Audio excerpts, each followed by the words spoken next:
பணம் என்பது நவீன மனித வாழ்வியல் அடிப்படை தூண்களில் ஒன்றாகும். வாழ்வியல் ஒவ்வொரு கட்டத்திலும் நாம் எதிர்கொள்ளும் தேவைகள் பெரும்பாலும் பணத்தின் மீது சார்ந்துள்ளன. உணவு, உடை, உறைவிடம், கல்வி, சுகாதாரம் போன்ற அத்தியாவசியங்கள் அனைத்தும் பணத்தால் மட்டுமே சாதிக்கப்படுகின்றன.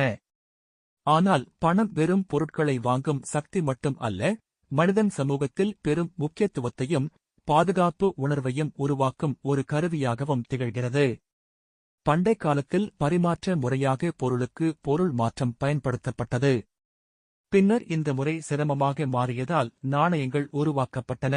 காலப்போக்கில் நாணயங்களும் மாற்றம் பெற்று காகித நோட்டுகளாகவும் இன்று டிஜிட்டல் பரிவர்த்தனைகளாகவும் வளர்ச்சி பெற்றிருக்கின்றன. இந்த மாற்றங்கள் மனித நாகரிக வளர்ச்சியை பிரதிபலிக்கின்றன. தொழில்நுட்ப முன்னேற்றத்தால் இன்று பண பரிவர்த்தனைகள் சில வினாடிகளிலேயே முடிகின்றன. ஆனால் இந்த வேகம் சில நேரங்களில் பொறுப்பற்ற செலவழிப்பிற்கும் வழிவகுக்கிறது. பணம் மனிதனுக்கு சுதந்திரத்தையும் பாதுகாப்பையும் தரும் என்பது உண்மை. ஆனால் அதே நேரத்தில் பணத்தை தவறாக நாடினால் அது அபாயங்களையும் விளைவிக்கும். எளிதில் கிடைக்கும் பணம் ஒருவரை தவறான வழிகளுக்கு கொண்டு செல்வதும் சாத்தியம். உழைப்பால் சம்பாதிக்கும் பணம் மனநிறைவும் மரியாதையும் தரும். எனவே நெறிமுறைகளை பின்பற்றி நேர்மையாக பணத்தை சம்பாதிப்பது மிக முக்கியம். சேமிப்பு என்பது பணத்தை மதிப்புடன் பயன்படுத்தும் உறுதியான பழக்கம்.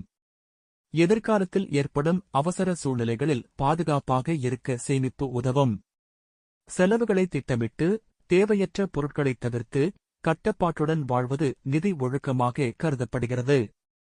இதை இளம் வயதில் இருந்தே வளர்த்துக் கொண்டால் வாழ்க்கை மேலும் நிலையானதாக மாறும்.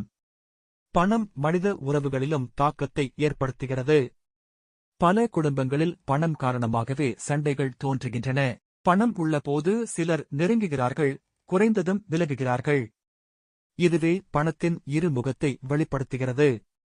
பணம் ஒரு அவசியம், ஆனால் அது மனிதர்கள் இடையிலான அன்பையும் பாசத்தையும் தகர்க்கக்கூடாது. மனிதனின் உண்மையான செல்வம் அவன் நற்பண்புகளும் மனிதநேயமும் தான். இன்றைய உலகில் அனைவரும் அதிக பணம் சம்பாதிக்க விரும்புகின்றனர். ஆனால் பணமே வாழ்க்கையின் இலக்கு என்று நினைத்தால் அது தவறான முடிவுகளை ஏற்படுத்தும். வாழ்க்கையை வளமாக்க பணம் உதவும், ஆனால் பணத்திற்காகவே வாழும் நிலை மனிதனை மன அழுத்தத்துக்கும் தனிமைக்கும் இட்டுச் செல்லும். பணம் நம் வாழ்வியல் ஒரு பகுதி மட்டுமே, அது முழு வாழ்க்கை அல்ல என்பது உண்மையை உணர வேண்டும். பணம் நமக்கு பல வசதிகளையும் வாய்ப்புகளையும் கொடுக்கும். ஆனால் அதனை அறிவுடன் பயன்படுத்தினால் மட்டுமே அது நன்மை செய்யும். இல்லையேல் அது நம்மை ஆளும் சக்தியாக மாறிவிடும். பணத்தை பொறுப்புடன் சம்பாதித்து திட்டமிட்டு செலவழித்து தேவையான அளவு சேமிப்பது வாழ்க்கையை பாதுகாப்பாகவும் சமநிலையுடனும் நடத்த உதவும். பணம் ஒரு கருவி என்பதை நினைவில் கொண்டால் நமக்கு உண்மையான மகிழ்ச்சி கிடைக்கும்.